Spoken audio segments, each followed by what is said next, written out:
Two young missionary girls visit an elderly man in order to convert him to their faith. But the owner turns out to be a profound expert on religion and gives the girls a cruel test of their beliefs. The story begins with a conversation between the missionary sisters Barnes and Paxton. They discuss the Book of Mormon and a scene from an explicit video. Paxton states that she saw in the video the actress's remorse when she was caught filming, which confirms the existence of something as high as a soul.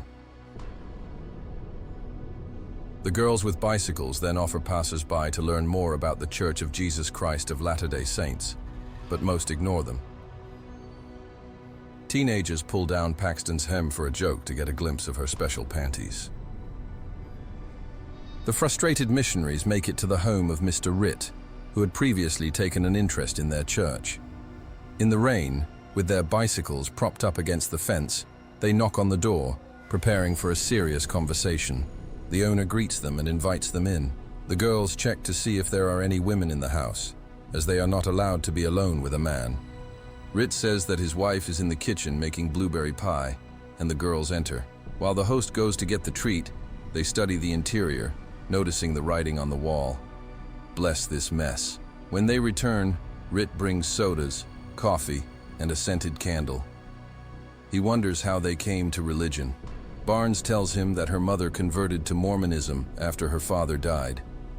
The host says he has studied many religions himself, trying to find the true one. Ritt is well aware of the Book of Mormon and its author Joseph Smith, even having a copy of it. He asks if Barnes has tried to contact her deceased father.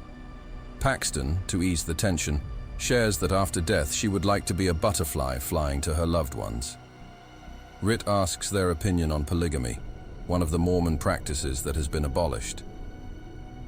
Barnes explains that Joseph Smith had about 27 wives, and polygamy helped strengthen the community during difficult times. When the situation changed, this practice was abolished. Ritt compares religion to fast food, saying that its study led to rejection. Paxton, feeling uncomfortable, asks to call his wife to enforce the rules. While Ritt is away, Barnes notices that the scented candle smells like blueberry pie. Upon his return, the host offers to go to his wife, but the girls say they received a call from their bosses and must leave. Ritt leaves them to talk, and the missionaries decide to leave the house, but discover that the key to the lock has been left in the coat that Ritt took.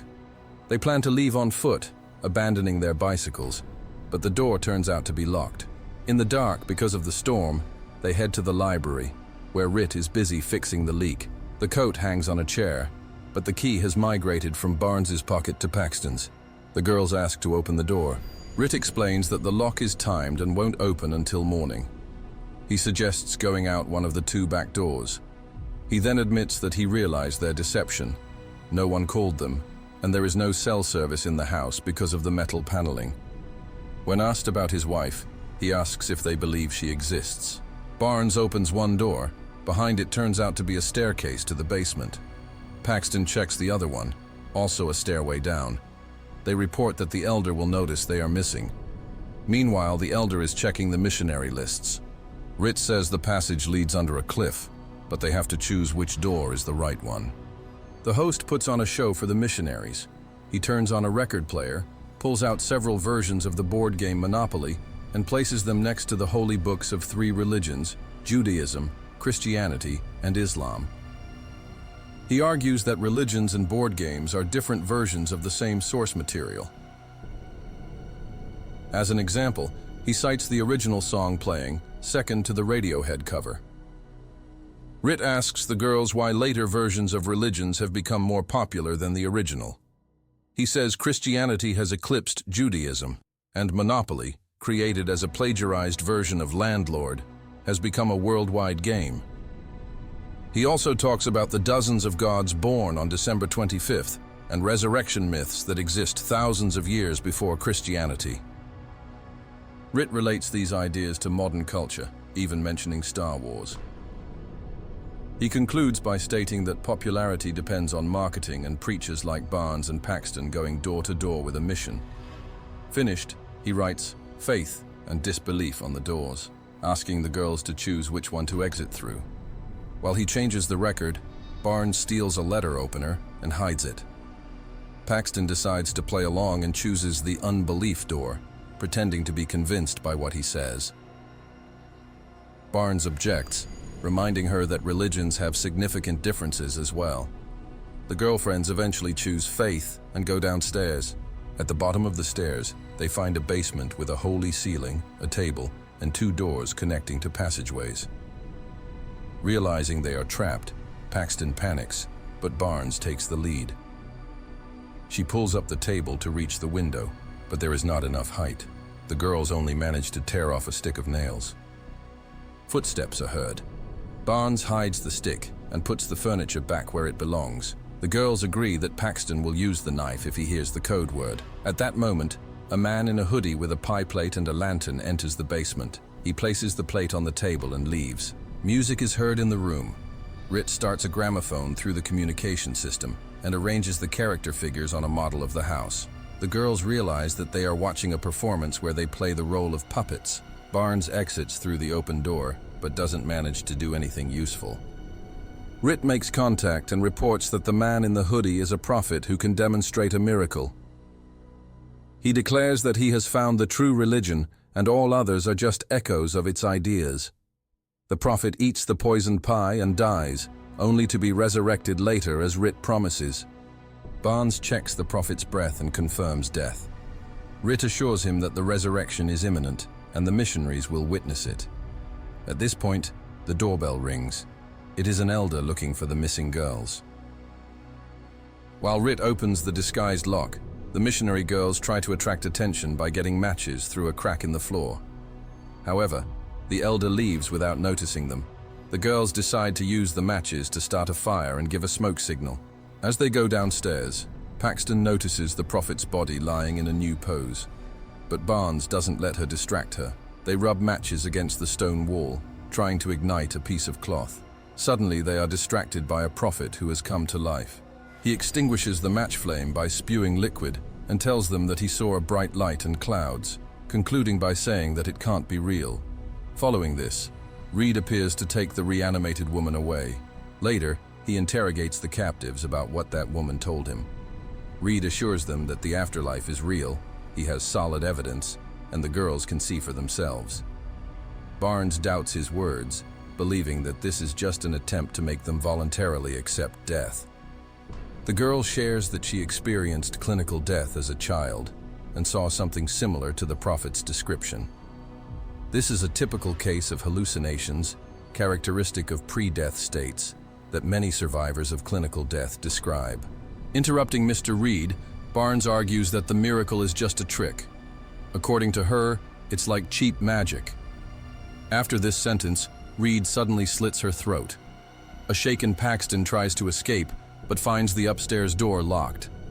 When she returns, she sees Reed assuring her that her friend will come back to life. When that doesn't happen, he opens the scar on her arm and pulls out a strange object from there. Reed explains that this changes everything. Barnes, he says, is just a program, so she cannot be resurrected. He describes the world as a simulation where people wake up in real life after they die. But since Barnes is a program, she never really existed and therefore cannot come back to life. Paxton does not accept this theory and claims that the implant found is a common contraceptive device. The girl believes there was no miracle. Reed, in her opinion, simply replaced the dead woman's body with a live one while they were looking for matches. But when Prophet started talking about the unreality of what was happening, Reed had to improvise, creating a version of a simulation. He objects, saying that there must be another exit in the basement, and suggests they look for it. Paxton notices a drain under the table into which water is flowing. She unearths a disguised hatch leading to a tunnel.